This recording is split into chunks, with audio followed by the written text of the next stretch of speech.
Well, as soon as the lockdown started, I was in Philadelphia, and immediately I thought of the SARS situation in 2003.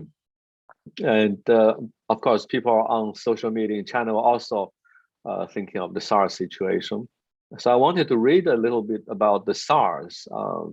I searched quite desperately for both academic and non-academic writings about the SARS in 2003. There was a little bit, I found a little bit, but not much. And I found that, I thought this was a great pity that 2003 at the time was such an unprecedented event as well. I remember still footage of television footage of lockdown in Beijing hospitals from 2003. I think at the beginning of 2020, when people felt that Wuhan lockdown was such an unprecedented kind of experience, that was the same kind of response people had in 2003. But there was not that much documentation from that earlier history.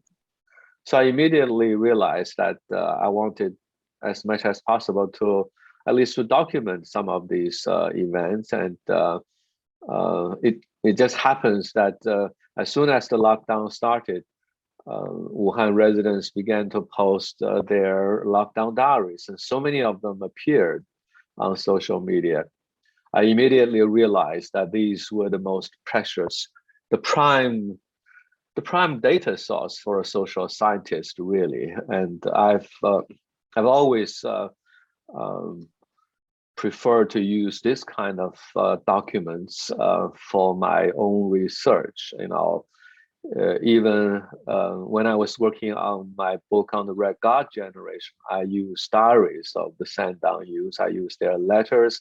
I like these personal documents that were produced in a very moment of the historical events. So I started trying to follow these diaries authors, and then to try to save as many of them as possible.